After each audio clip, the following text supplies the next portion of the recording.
Hello, St. Thomas family. I'm Doug Chapel, the chairman of the Stewardship and Fundraising Commission of the Vestry, and I'd like to take a couple minutes here and talk about our fall 2020 pledge campaign, our stewardship campaign to set pledges for the 2021 calendar year. Normally, in years past, we would have passed out pledge packets at church, but since we aren't meeting in person right now due to the pandemic, pledge packets have gone out by mail, and they were sent out this week, and so you should be receiving yours today or this weekend or sometime very soon. You'll receive an envelope that looks like this. You'll see on the cover this faith-filled generosity sort of image there. So you'll be getting a large envelope in the mail like this. So be on the lookout for that. And what I'd like to do is just talk through what you'll find in that envelope. There's a variety of things, and when you open your envelope, you'll see a number of things here. So you'll see first and foremost a letter that comes from me as the chairman of the Stewardship and Fundraising Commission. And it lays out what we're doing with our campaign, and it explains some of the other things that we have going on. So take a few minutes and read that. A couple other things to call your attention to in the packet.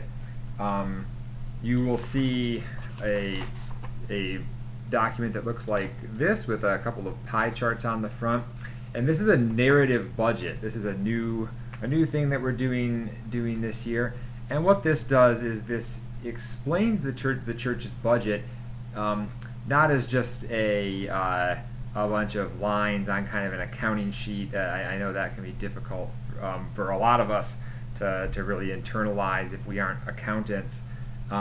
What this narrative budget does is it explains in more practical terms where the church's money comes from and what that money is used for, what ministries and what church functions that supports. So really take a look at that. It provides some very interesting information about the church's finances that we maybe don't always think about.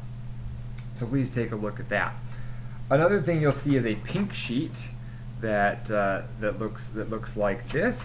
And this ties our pledge campaign specifically to the COVID-19 pandemic, which I know is front and center in all of our minds. And the letter that I wrote explains that a little bit. You'll see in this there's a few different options to consider as you make your pledge to kind of reflect the situation that the pandemic has put us in, both as a church and as a society. And if you read through that, it will make sense to you, I believe. Another pamphlet that we've included is this one here. This talks about the Renewal Works effort that the Vestry has authorized, and that it'll be kicking off in earnest in January. Preparation work for that goes on. I talk about that in the letter as well. So read through this to get a sense of some pretty exciting stuff that we have planned at the church in 2021.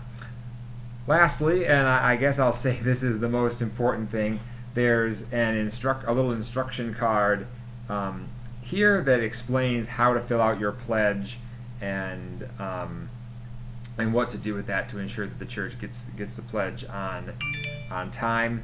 And then there's a chart that shows proportional giving. This is something that Father Brian talks quite a bit about. Sort of a guide for different amounts to consider as you pledge. Finally, most importantly, you'll have an envelope and the pledge card itself. So what we want everyone to do is fill this out and return this to the church. This can be used as an envelope to mail it if you put a stamp on it and send it in, and that would really be a preferable way to do it right now, given the fact that we aren't meeting in person and the church office is temporarily closed. But there's also an option, and it's explained on this card, for how to pledge online using Realm. I do that. I find that to be a very easy way to pledge, and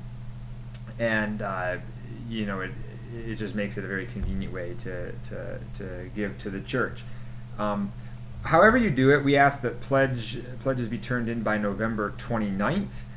That is the first Sunday in Advent, the first Sunday of the new liturgical year, so that's an appropriate time to get those pledges in. Pledging really helps the Stewardship and Fundraising Committee and the budget set. The Stewardship and Fundraising Committee and the vestry set the budget for next year, so I really hope that everyone will consider their pledge, consider it prayerfully, and return that to the church. If anybody has any questions about this, they can contact Father Brian or myself, or any member of the vestry. So thank you for your time, and we look forward to receiving pledges in the next few weeks. Thank you all, and God bless you.